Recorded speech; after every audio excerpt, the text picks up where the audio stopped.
So this is Joe STI's engine, or Joe Sti's, I think he calls himself. Joe STI, Joe Sti, anyways, good dude. Anyways, so this is his engine, but let's say, for example, you pulled your engine out because you're going to do a base spacer in it. So you'll pretty much be down to this point, except for, of course, you'll have your stock rods and the pistons will still be hanging on the stock rods. Normally people would think this is the time to start going back together, but where I find a lot of people go wrong, like, it's great that you're doing a base spacer that opens up a big window for making more horsepower on stock bottom end. In my case, on Lucy, made 435 horsepower on the stock pistons and rods. One thing that I had to be mindful about was keeping the combustion temps in check, because this is a stock ring right here. This is the one off the piston which came out of Lucy. And if you look down here, you can see right there, that's the ring gap. And if you measure it,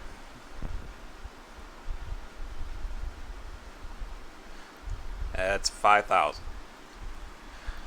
So that's super tight. And that's one thing I had to be mindful of when I was running Lucy at, I don't even remember how much boost it was, but to make 435 horsepower, I had to keep the AFRs pretty fat, but also too, I was running VP X98.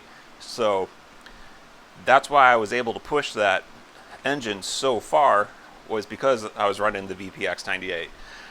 Yes, the octane helped, but also being ethanol fuel, it helps keep the combustion temps down.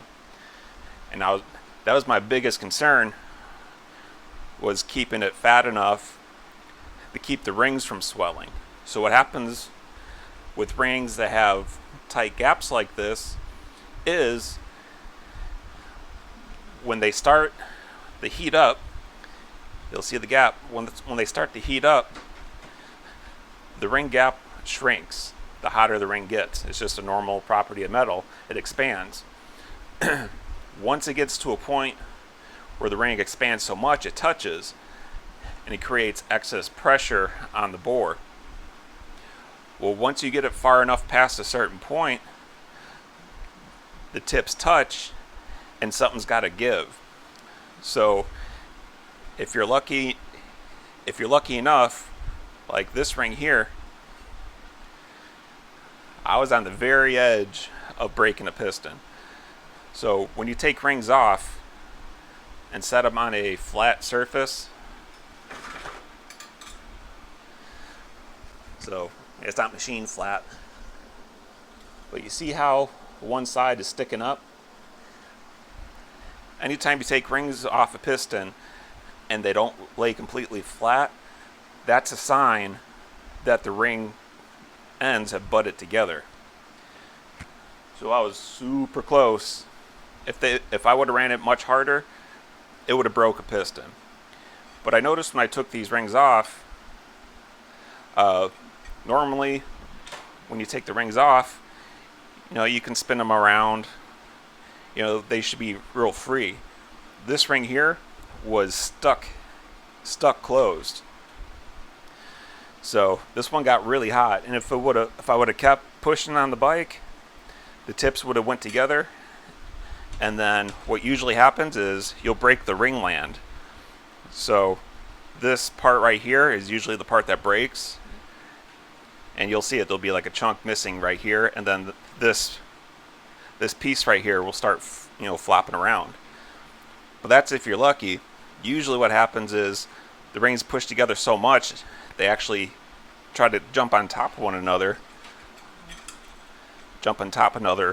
like that. And what happens is it'll pop off the top part of the piston here. And when that happens, when the piston comes up, it starts smashing that piece of ringland or piece of piston, starts getting smashed up and basically destroys your valves and destroys your head. So the way to counter that when you're doing your base spacer motor is go ahead and open up your ring gap. Now you can see here, these factory rings,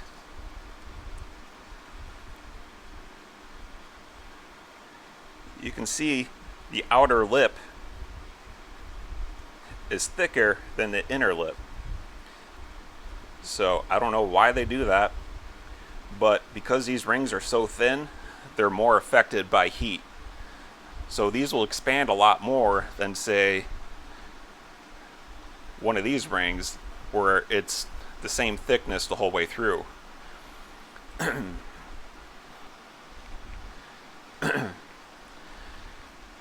So we have two rings back in the bore here. This is the stock one, and this is the top ring from one of Joe's pistons here.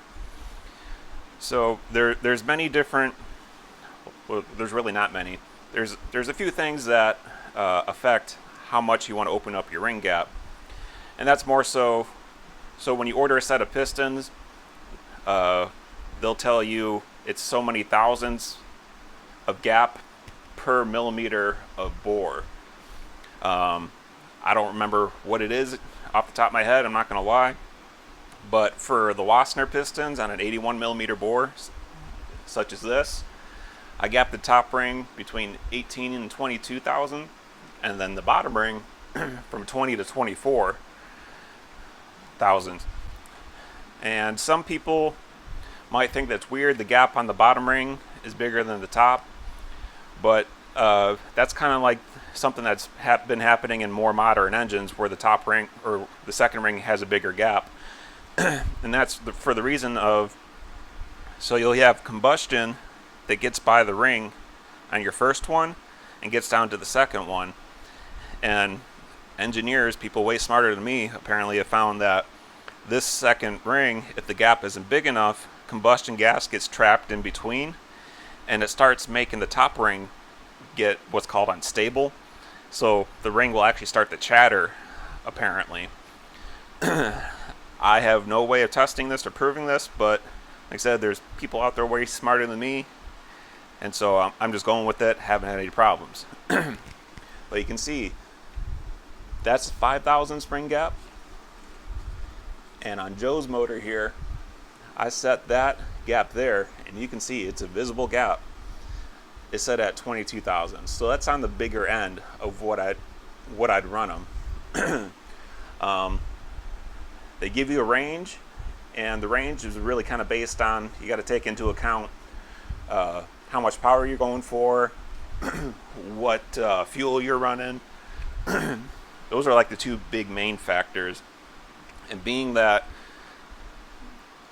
Joe says that his turbo's good enough for 600 horsepower, I'm opting on the side of caution, and he's going to be running gasoline, I believe. I don't know if we're running E85, but either way, erring on the side of caution, I gapped this one I gapped all the top rings to 22, and the second rings at like 23. So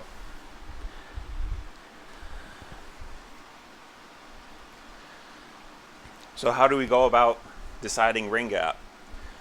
Me personally, when we're doing base spacer motors, and of course we're running stock pistons, so we're running the thin stock rings, I will gap the rings kind of the same as like you do with aftermarket pistons, or at least the Wassners. I don't claim to know what the specs are for other manufacturers, but on base spacer motors running stock pistons and rods, I'll gap the top ring to 22, sometimes as much as 24 if we're really trying to lean on it with pump fuel, and then the bottom 24, sometimes 25 again if we're really leaning on this engine with pump fuel. And opening up that gap gives you a lot of leeway, because like I said, this thinner ring is going to expand faster than this thicker ring. So how do we go about doing that? So you take your top ring off the piston, or take your ring off the piston, set it in the bore, and you take another piston, you put it in there, and you square it up, and then you put your feeler gauge down and take your measurement. Once you take your measurement, then you take your ring out and get this thing right here is called a ring filer. And these are like, I think they're like $30 on Amazon. And then you put the ring on there, you turn the handle, and you start shaving it down. You don't need one of these things, but it definitely makes the job a lot easier. And what's another $30 when you got $1,000 worth of parts going into your bike? So you keep filing it, then you keep putting the ring back in the bore of the cylinder that it came from. Forgot to mention that. Square it back up with the piston and keep grinding it until you get to whatever your desired measurement is. Like I was saying, you don't absolutely need one of these tools. You can do it with a fine file. It just takes a long time.